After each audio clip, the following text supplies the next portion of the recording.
بسم الله الرحمن الرحيم. الرحمن علم القرآن، خلق الإنسان، علمه البيان. الشمس والقمر بحسبان، والنجم والشجر يسجدان. والسماء رفعها ووضع الميزان، ألا تطغوا في الميزان، وأقيموا الوزن بالقسط ولا تخسروا الميزان. والأرض وضعها للأنام، فيها فاكهة والنخل ذات الأكمام، والحب ذو العصف والريحان. فبأي آلاء ربكما تكذبان؟ خلق الإنسان من صلصال كالفخار، وخلق الجان من مارج من نار. فبأي آلاء ربكما تكذبان؟ رب المشرقين ورب المغربين. فبأي آلاء ربكما تكذبان؟ مرج البحرين يلتقيان، بينهما برزخ لا يبغيان. فبأي آلاء ربكما تكذبان؟ يخرج منهما اللؤلؤ والمرجان. فبأي آلاء ربكما تكذبان؟ وله الجوار المنشآت في البحر كالأعلام. فبأي آلاء ربكما تكذبان؟ كل من عليها فان، ويبقى وجه ربك ذو الجلال والإكرام.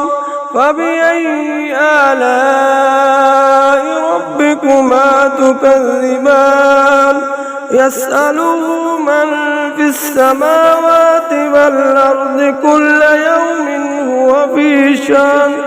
فبأي آلاء ربكما تكذبان؟ سنفرغ لكم أيها الثقلان. فبأي آلاء ربكما تكذبان؟ يا معشر الجن والإنس إن استطعتم أن تنفذوا من أقطار السماوات والأرض فانفذوا، لا تنفذون إلا بسلطان. فبأي آلاء ربكما تكذبان؟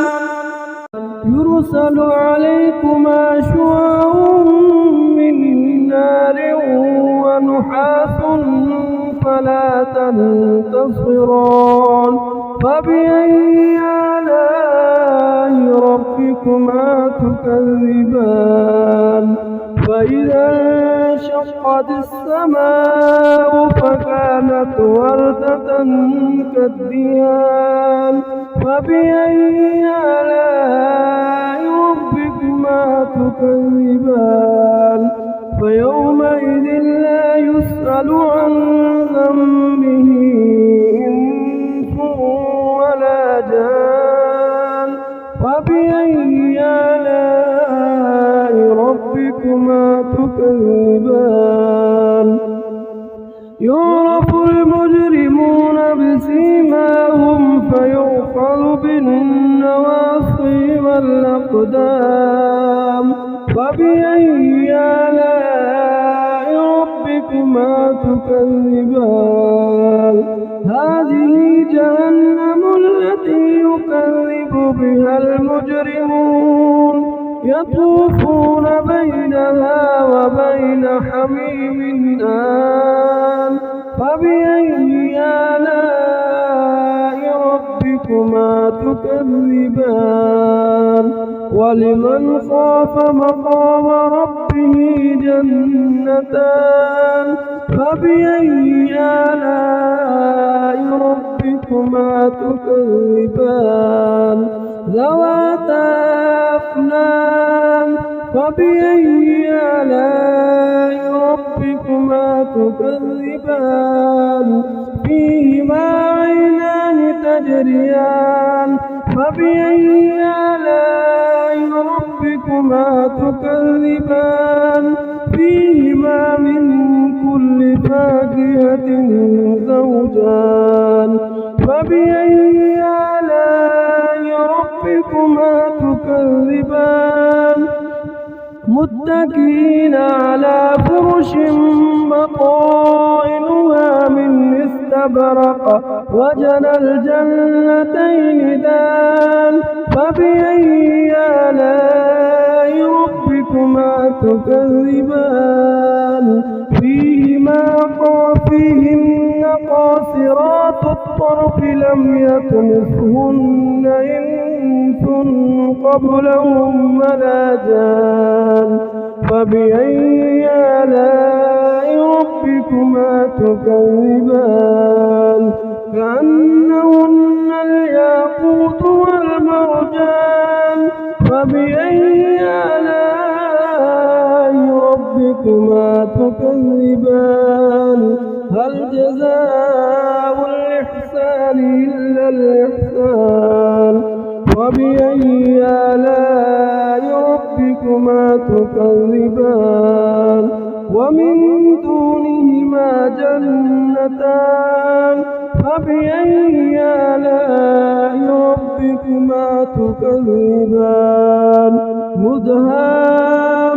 مدهامتان فبأي آلاء ربكما تكذبان فيهما عينان نضاختان فبأي آلاء ربكما تكذبان فيهما فاكهة ونخل ورمان فبأي آلاء ربكما تكذبان فيهن خيرات حسان فبأي آلاء ربكما تكذبان حور مقصورات في الخيام فبأي آلاء ربكما تكذبان لم يطمثهن إنس قبلهم ولا جان فبأي آلاء ربكما تكذبان متكئين على رفرف خضر وعبقري حسن فبأي آلاء ربكما تكذبان تبارك اسم ربك ذي الجلال والإكرام آمنت بالله صدق الله